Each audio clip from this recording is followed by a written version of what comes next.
Hey everybody, it's Jason Blaha here, and today I want to talk to you guys a little bit about why you don't want to put excessive focus on isolation movements. Let me put on my +5 out of weapon spinning, work on skilling up my crafting a little bit, and let's talk about this. Alright, get the ad hominems out of the way first of all. I'm not anti-isolation movement. I'll get into a second the reason we need to have this discussion, and before people say, oh, well, Jason, you don't have biceps to match your chest and everything, maybe you need to do isolation work. They say that until they go see my old videos and they're like, oh man, Jason's done a lot of curls over the years. It's kind of hard to make that argument when it comes to people's individual genetic structure potential. When you see someone like me who I do weighted chin-ups, there are times where I'm doing 8 rep sets of weighted chin-ups, and I've done it on camera, and then after the weighted chin-ups, do 3 sets of 12 on full range of motion incline curls with strict weight hitting failure on the last set. Like taking them all the way to failure with strict reps all the way up, all the way down, full range of motion, all that squeeze and contraction, and people say, oh, well, maybe he's just not genetically blessed in the biceps.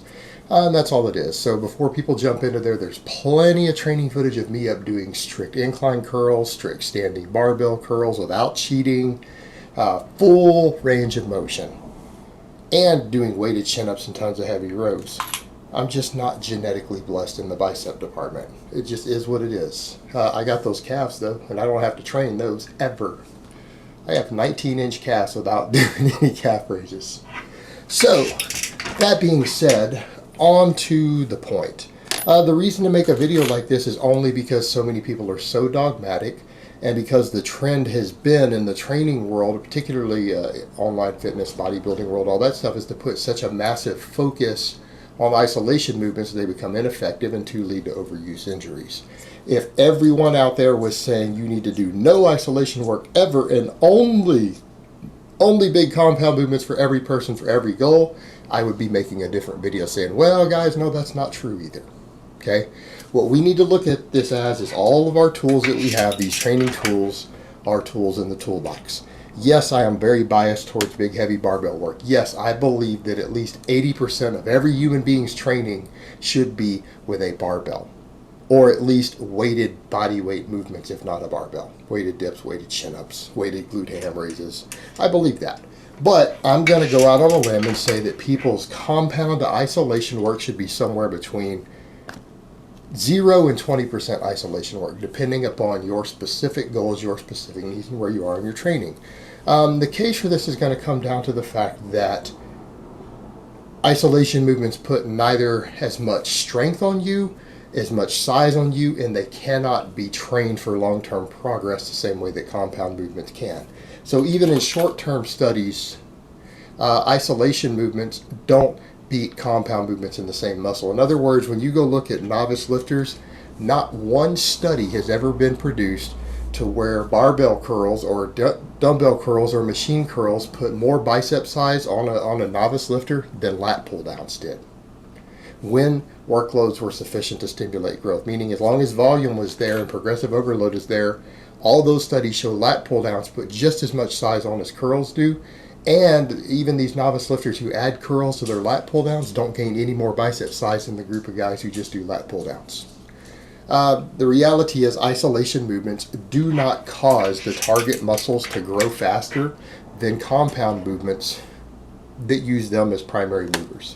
All right, if a muscle is a primary mover, any basic compound will probably put on just as much size as the isolation movement. Isolation movements have their place, and I'll get to that in a second, but it's not for overall size. You're going to get a hell of a lot bigger overall with a lot better time economy if your focus is on compound movements. In other words, your front delts, your pecs, and your triceps are going to get just as big, if not bigger. In the long term, they will get bigger because you can program compound movements. They don't stall out as quickly. You can sustain progressive overload longer, but you're going to work all 3 of those muscles in a third of the time that it would take you to isolate all 3 of them, right? Doesn't make sense to use isolation movements for primary growth. It's inefficient with your time, inefficient with your recovery, and everything else. Now, why do we use them? Because we develop weak points. we develop weak points. In other words, if you are bench pressing with progressive overload or incline bench pressing or doing weighted dips, any of those things with good programming and consistent progressive overload, you should not ever have to isolate two of the muscles involved out of those three. You're only going to ever need to isolate the one that probably seems to be lagging. And until you've identified that one is lagging, isolating it might not be necessary at all. That's where isolation movement comes in, is when you have big compound movements that aren't growing a muscle in the proportions that you need personally for your goals. And those goals could be athletic based. In other words, you compete in a sport, powerlifting, football, wrestling, something else, and you know that you have a muscle that's a weak link that isn't growing as fast as the others, and you need to isolate it a little bit. It makes sense at a certain point when you need to maintain balance. Guys who are training for aesthetics the same way, but with the same argument could be made that if all three of those muscles are being worked heavily and growing from that big compound, if you're coming in isolating each of them afterwards, that's dumb. You could have simply done more work with the bench press or the close grip or the incline to get the same effect and get out of the gym quicker and get the same amount of muscle growth. It's when you have one of them that you know isn't developing as quickly, even for the aesthetics guys, if that's your goal. And I'm going to be nicer about that. I used to bash on that a lot, but I understand a lot of you guys care about that. And you know what? If that's what gets you to the gym and that motivates you to train and be healthier, I'm not going to try to take that away from you, because I would much rather someone be in the gym training for a goal that I think is silly, personally, than them to be sitting on their ass not training at all. I think all of us who appreciate training, we can appreciate that. We can all appreciate that. I would much rather them be doing that than not be training. If for no other reason than them weightlifting and being in shape is going to lower my insurance premiums. You know what? It's going to save me money if everybody tries to get in shape. It's in my personal financial interest to get every person in the gym. And I think most of us understand that, particularly once you start paying for your insurance and everything else medical, and you realize that there's a social cost to you for people not being in shape. It's actually in your best interest to get everybody in the gym. So, what are the downsides with the isolation work versus the compound work? What are the negatives? Well, the negatives is that big compounds cause more systematic fatigue, particularly axial loading exercises. There's going to be a limit to how much volume you can recover from on your big compounds. And at a certain threshold, and this is where specialized work comes into play, because you know what? In some cases, just adding more volume to your bench press will make your triceps grow. But you're going to reach a threshold eventually to where your systematic overreaching symptoms can reach overtraining. It is simply easier to overtrain and impede your body's overall recovery with big compounds. And at a certain point, when you will reach a threshold to where that lagging muscle group, you can't do enough extra compounds and still recover from them to bring up that lagging muscle. In many cases, you can. In many cases, the reason your triceps or your pecs aren't growing is that you're simply not using full range of motion on a big exercise like the bench press, or you're just not doing enough of it to get the lagging muscle group fatigued enough.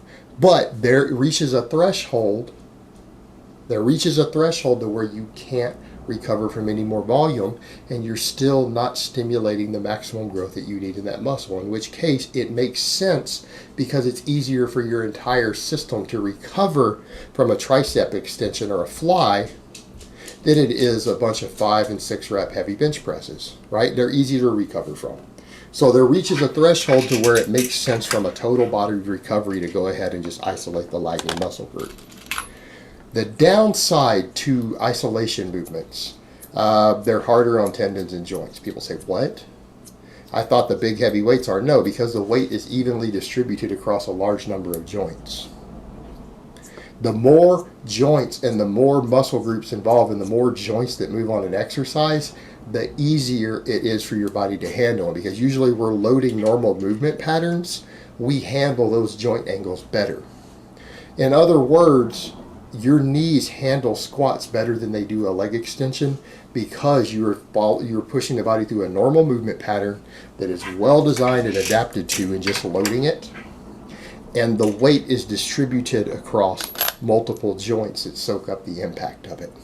With an isolation movement, you are oftentimes concentrating that load right on one joint or one set of tendons at an angle that's not a natural movement pattern for them, like a leg extension or a tricep extension.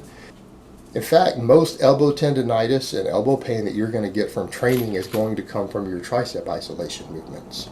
When you do too much volume on isolation movements, you are going to have more problems with tendon inflammation and with joint pain than you will had you done the same amount of volume with heavy compounds. So while the big compound movements tax your overall system more, they impede your overall recovery more. Isolation movements, depending upon the angles at which they're used, tend to cause more inflammation at the local level of the connective tissue and the joints. It's harder on them. And there's certain amounts of adaptative stress that those things can handle, and when you exceed those, they start to get calcification problems, mobility problems, swelling, pain, everything else. Which again, if you continue to beat them up, this is why you see so many guys who've been training so long, particularly guys who do a lot of fluff work, who always have sore elbows. They always have these minor muscle tears.